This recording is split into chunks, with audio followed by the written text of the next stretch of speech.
Good morning. I'm Laurie Boyce, and I am a co-chair of your MCC Toronto Board of Directors. One of our Pride traditions is to recognize unsung heroes in the quest for human rights. The Honoring Our Heroes Award is presented every year at Pride. Recently, we honored LGBTQ and sex-positive caremongers during the COVID crisis. We've honored trans youth suing the Ontario government for inclusive sex education, and athletes using their platform to be out, proud, and to work for equality in sports. This year, Honoring Our Heroes Award is presented to the thousands of survivors of sexual orientation, gender identity, and gender expression conversion therapy who have spoken up and spoken out about the trauma this unscientific and abusive practice engenders. Conversion therapy survivors have told their stories to the media, to politicians, and to progressive faith communities like ours. And thanks to their advocacy, the practice was banned here in Ontario in 2015. And at the time of this recording, a national ban on conversion therapy is perilously close to either passing, thanks to Bill C6 in its third reading, or dying before a looming federal election. Here, to accept the award on behalf of the countless survivors of conversion therapy, are two leading advocates, Jonathan and Erica.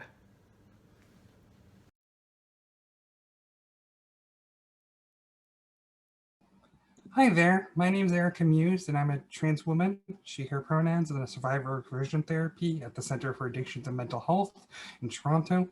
I've worked as part of the community to try and stop conversion therapy across Canada, including working on the ban here in Ontario with Sherry DeNovo, and federally with primarily with the NDP government, or the NDP, to work on Bill C6, which is currently in front of the House of Commons. Hi, my name is Jonathan Brower. I'm speaking to you from the Lekwungen speaking people's territory of the Songhees and Esquimalt, Coast Salish territory, also known as Victoria, British Columbia. And I am a theater creator and artist and a survivor of conversion therapy. To give you a little story about my background, basically, you have to understand that in Ontario for a long time, we actually forced trans individuals to go through conversion therapy as part of receiving medical treatment.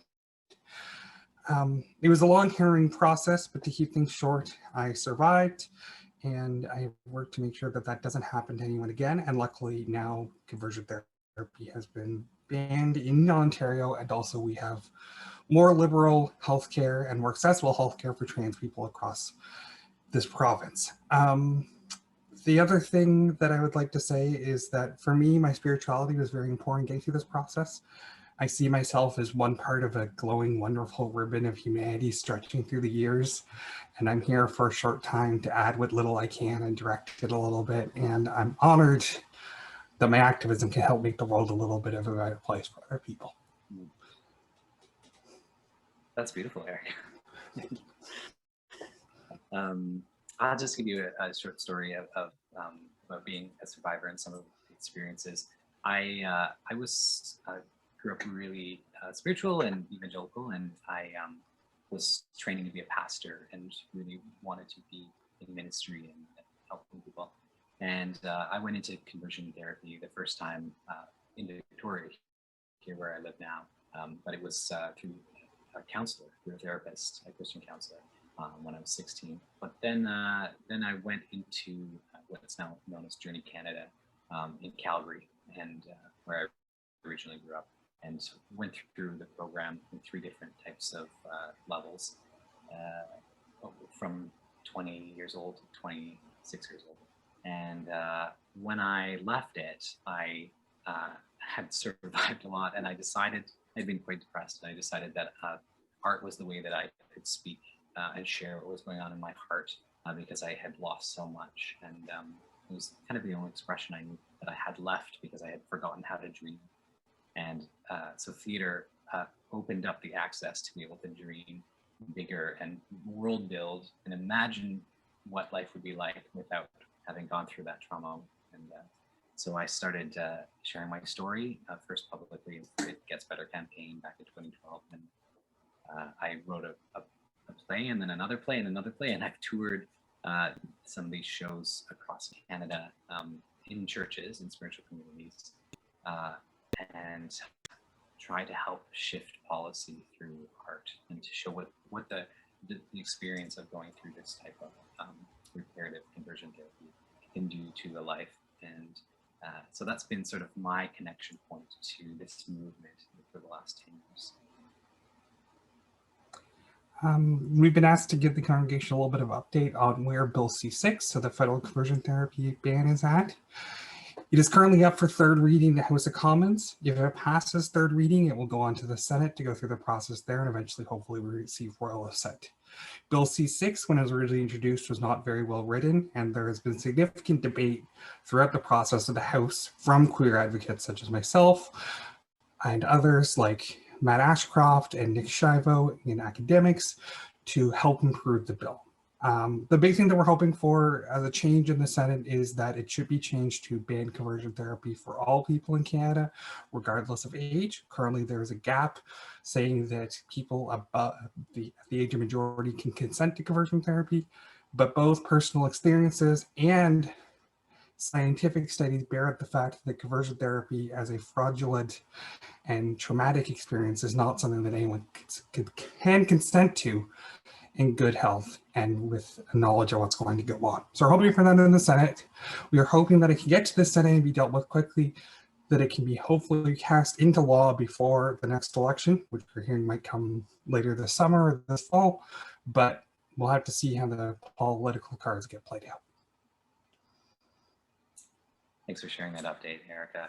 So we are incredibly honored to be representatives of a group of thousands and thousands and thousands.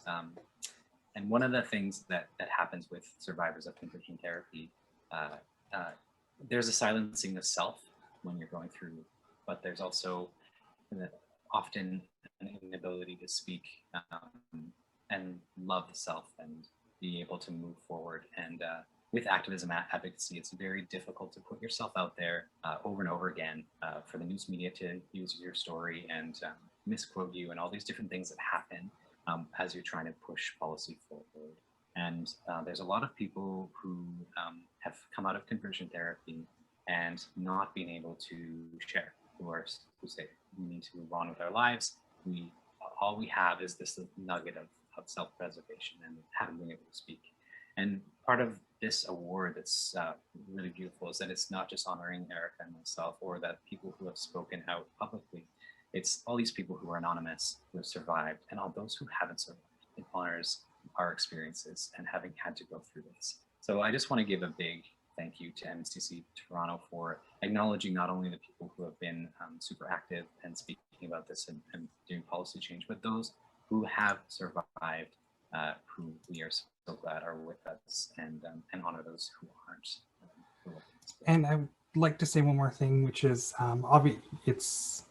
it's even harder because of the nature of experiences for trans survivors to make themselves heard and to be visible about this issue. So I wanted to give a special shout out to two other trans survivors I'm aware of who are doing this activist work here in Canada. Those are Jordan Sullivan and Jules Sherrod.